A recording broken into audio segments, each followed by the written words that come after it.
Seventh మంత్లో delivery అయితే baby బాగుంటుంది, ఎయిత్ మంత్లో డెలివరీ అవుతే బేబీ బాగుండదు అని చాలా మంది అడుగుతుంటారు. ఇది నిజమా లేకపోతే అపోహన? Hi, this is doctor Spoorthi, consultant obstetrician gynaecologist, foetal medicine specialist, Ashwini hospital, Kurnool. Baby seventh మంత్లో డెలివరీ అయితే బాగుంటుంది అంటే 28 to 31 వీక్స్ లోపల డెలివరీ అయితే బాగుంటుంది. 32 వీక్స్ దాటిన తర్వాత 34-35 వీక్స్ వరకు డెలివరీ అయితే బాగుండదు. మళ్ళీ 9th మంత్లో డెలివరీ అయితే బాగుంటుంది అని చాలా మంది మదర్స్ వచ్చి అడుగుతుంటారు. బట్ ఇది అపోహ అనే చెప్పాలి. మనకు ఈ ప్రెగ్నెన్సీ అనేది 9 months జర్నీ. ఈ 9 months అని ఎందుకు అంటాము? దీంట్లో బేబీ కూడా రోజు రోజుకి ఎవల్యూట్ అవుతూనే ఉంటుంది. అంటే బేబీలో కూడా చేంజెస్ జరుగుతూనే ఉంటాయి. సో లంగ్స్ కానీ, డైజెస్టివ్ సిస్టమ్స్ కానీ, బేబీ ఇమ్యూనిటీ కానీ ఇవన్నీ కూడా బేబీవి పెరుగుతూనే ఉంటాయి. సో బేబీ ఎంత లోపల ఉంటే అంత బెటర్ అంటాము. ఏ ఆబ్స్టిషన్ అయినా 9 months కంప్లీట్ అవ్వాలని కోరుకుంటారు. ఏ మదర్ అయినా కూడా అదే కోరుకుంటారు. బట్ కొన్నిసార్లు మదర్ ఏదైనా రిస్క్ లో ఉన్నప్పుడు లేదా బేబీకి ఏదైనా ప్రాబ్లం ఉన్నప్పుడు సో అప్పుడు డెలివరీ చేయాల్సి వస్తుంది. సో బేబీని మేము ఎంత వరకు వీలైతే we will try to prolong the pregnancy.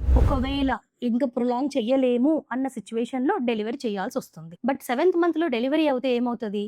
ఇంకా అప్పటికి 29 వీక్స్ 30 వీక్సే కదా. సో బేబీకి ఇంకా అంత ఇమ్యూనిటీ కానీ లంగ్స్ కానీ మెచ్యూర్ అవ్వవు. సో మనం ఎంత ఇంజెక్షన్స్ ఇచ్చి ఏం చేసినా కూడా బేబీకి NICU స్టే అనేది ప్రొలాంగ్ అవుతుంది. సో ఆ NICU స్టేలో మళ్ళీ ఏదైనా ఇన్ఫెక్షన్స్ వచ్చే ఛాన్సెస్ కూడా ఉంటుంది. సో యూజువల్ గా 8th month అంటే 30 to 33 వీక్స్ ఆ టైంలో ఒకవేళ డెలివరీ చేయాల్సి వచ్చినా 7th month కంటే 8th month బెటర్ గా ఉంటుంది. బట్ ఎవరు డెలివరీ చేయాలని అనుకోరు. బట్ సిచ్యువేషన్ డిమాండ్ చేసినప్పుడు ఏ ఆబ్స్టిషన్ అయినా will try to prolong. So ఊర్లో పెద్దవాళ్ళు ఎలా చెప్పారని చెప్పి మదర్స్ చాలా కన్ఫ్యూజ్ అయ్యి భయపడుతుంటారు. అమ్మో 8th month నా బేబీకి ఏమైపోతుందో అని. బట్ మీకు అలాంటి డౌట్స్ ఉన్నప్పుడు ఒకసారి మీ పీడియాట్రిషియన్తో కానీ, మీ గైనకాలజిస్ట్తో కానీ ఒకసారి మాట్లాడి మీరు మీ అపోహల్ని తొలగించుకోండి.